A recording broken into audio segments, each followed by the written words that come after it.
By ways of introduction, Jonathan? Yeah, absolutely. Hi there, everyone. My name's John Hope. I'm Senior Technology Evangelist at Sophos. I won't bore you with my career history, but suffice to say I've been in cybersecurity for a long time and 10 years plus at Sophos. Sanjeev Malhotra. I'm CISO at TSG, which is a UK business helping clients with digital transformation and, of course, cybersecurity, becoming more cyber resilient. We want to talk about something slightly different today. We're having lots of conversations around tooling, around technology, but actually something that certainly in our experience we've seen is the C-level and the potential threat the C-level poses to your business environments.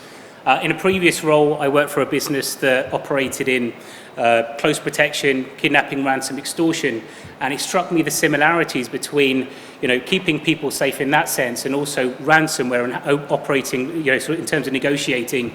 So with that in mind, we want to talk through today about kind of scenarios that we've seen in our experience and a few takeaways for you to consider in terms of limiting your threat footprint and the potential impact it could have on your sales and your organizations. So obviously, John, from a Sophos point of view, you've had a number of experiences. It'd be great for you to share one of those today. Absolutely, yeah, of course. Well, I'll start out by saying that as we get better as an organization at protecting against the cyber threat from technology means, all of a sudden the human being becomes a really interesting part for the cyber criminals.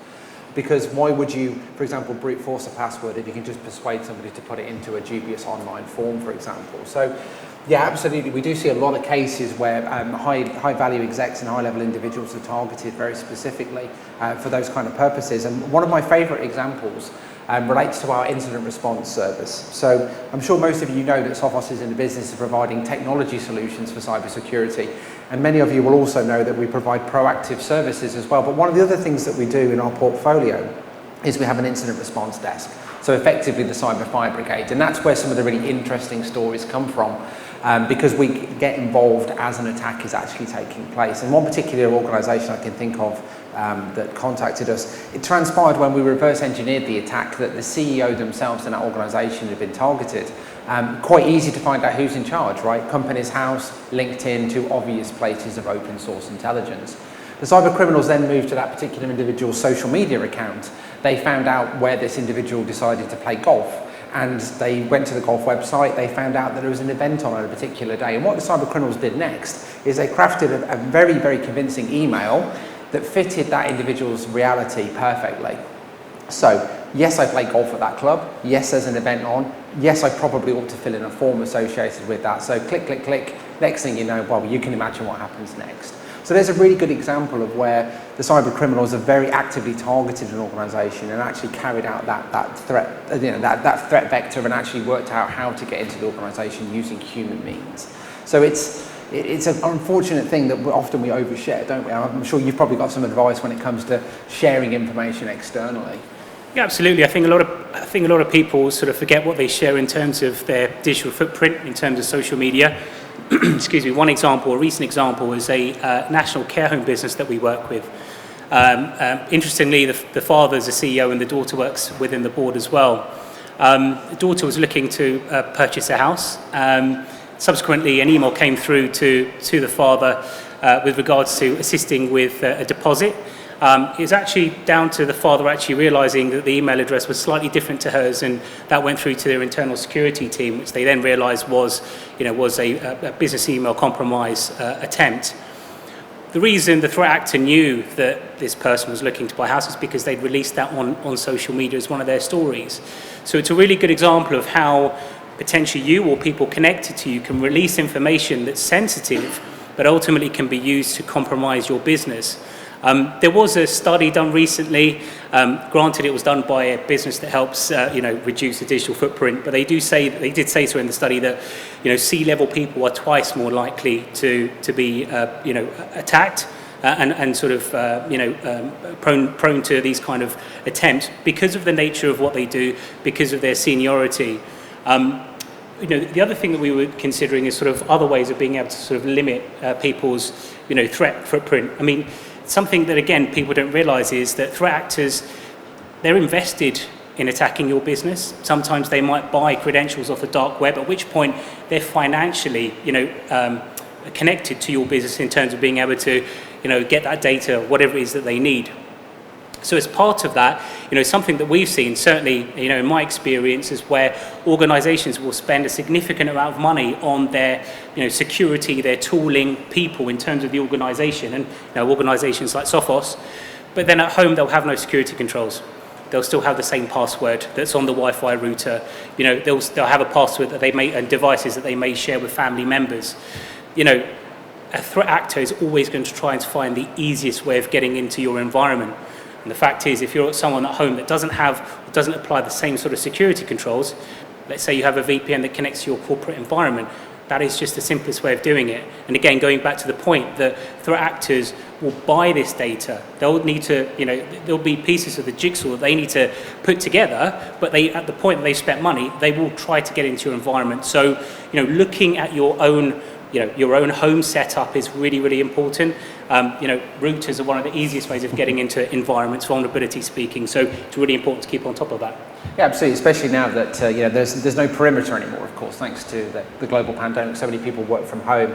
They have, as you say, potentially not quite the same level of corporate grade security. And one of the interesting things about user training, which I'm quite passionate about actually, is giving your team, your employees, knowledge that they can use to help keep the organisation secure while they're at work, but also that transpires and translates very nicely into their own personal lives as well. So it's a really good way of fostering a good security culture that applies, not just in the workplace, but then also out of work as well.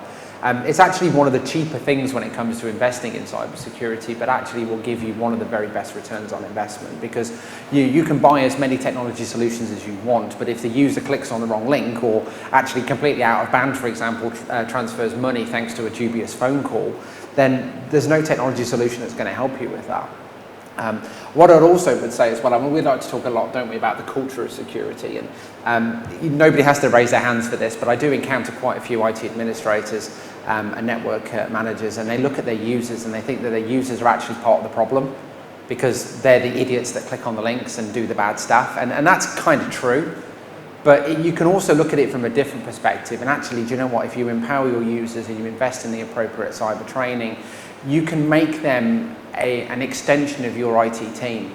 They can be the ones that are reporting in the phishing links and reporting in the attacks and saying, I had this dubious phone call, or somebody followed me in the car park, and all that sort of stuff. And effectively, you can build this culture, if you do it right, of everybody being in the battle together, and they can be an extension of your team. I once did a presentation like this, and I won't say exactly where because it's a little bit unfair, but one individual in the audience said, "Oh, great, you guys do user simulations and phishing simulations. That's great because I can find out who the most frequent offender is, and I can punish them." Like, that's really not what we're trying to achieve here. Much better that they feel that they're in a position they can engage with the organisation and build that culture of security so everyone's in it together. Absolutely. On the next slide, we do have some takeaways that you can look at and sort of apply to your own sort of personal situation. I think, as Jonathan said, training is absolutely key. It's encouraging a positive culture around cybersecurity. The fact is, every one of us knows that it's going to happen. It's a matter of when and how prepared you and your organisations are. As we've mentioned, looking at your own home setup, making that you're secure from that perspective. It's the easiest way into an organisation, but also equally, a couple of other points, passwords, use passphrases, 3 or 4 random words that are separated with a space, significantly harder to crack than a typical password. Make it really hard for these threat actors to get into your environment by having these controls in place. And finally, look at your digital footprint. What is out there on you? I've done a similar presentation to this previously, where I've had a bunch of CEOs and have been very lucky in terms of having their names prior to sort of attending. Obviously won't do it today, but I could find their addresses online and put that up on the screen. It's so easy to find out information about you. 192.com is a really example. There's a lot of information that may be shared about you that you may know about or you may not know about in terms of your family. So it's really, really important to look at that digital footprint. Look at in terms of how comfortable you are with the information that's out there. For instance, Google has a Google Alerts. I'm not sure if you're aware of this. You can put in your name. Anytime your name appears, it will tell you. So really, be in a position of curating your digital footprint so that the information that goes out there about you is something that you're comfortable with, but not for the sake of sounding too paranoid, but not much more than that. So those are the sort of key takeaways that I'd certainly say. I think pretty much we've got some questions, right? Yeah, absolutely. I'm not sure how we're doing for time. How are we doing for time? A couple of moments? Great, okay. Well, you've got two people on the stage here that hopefully know a little bit about the threat landscape from a human perspective and from a technology perspective. So we're more than happy to take a couple of questions if anybody's got any queries on their minds. Quite a shy audience. Which is fine. Well, we're going to be out got there. One, yes. Yeah, far away. Which person in the C-suite do you think is most targeted? That's a really good question. So if anybody didn't hear, then the question is which person within the C-suite is most likely to be targeted? I actually think that we're starting to see a bit of a shift towards the CFO being the person that's, because for obvious reasons, right? They're clearly in charge of the purse strings. Actually, the CFO typically is the person which is most often imitated, in a fraudulent kind of, I'm the CFO and I'm just about to get on a plane, I need you to transfer some money for this invoice immediately, here's the bank details. Through that, so they're starting to switch to the opposite way now. Yeah, absolutely. So yeah, I mean, this is a constant battle, but yeah, statistics tell us that the CFO is the person that's most often imitated in these kind of attacks, which is an interesting shift. CEO typically maybe would have been the more prime target. What are your thoughts on that? Yeah, so interestingly, there's been a couple of cases that we've been involved in where it has been the CEO. I still think that there has been a shift as you mentioned, but ultimately, if you're going to sort of look at the hierarchy, you want to get the most senior person to help sign something off, or at least give the impression of. So, I think frankly, anyone in the C-suite is a credible threat, and I think depending on the intellect of the attacker, they will adopt multiple different approaches. We have mentioned the CEO and the CFO being twice more likely, but that doesn't mean that anyone else within that group is any less. So I would say you need to take that approach across the C-suite and senior individuals in the organisation. Board members and investors being targeted as well. Depends. So board members, yes. So it really depends on the organisation, right? So if you have got an organisation that has significant investment from the outside, PE, whatever it is, then as a threat actor, you're going to be, you're going to go for an organisation or someone that has sway within that board. So I would say in terms of the titles, okay, we've mentioned CEOs and CFOs, but think about key people in your organisation that have influence internally or externally that could provide that threat. And I would look at those and prioritise those. So I think actually maybe, even though we've said there's a C-level, it really comes down to exactly what those people and how the company operates as well in terms of investors as well.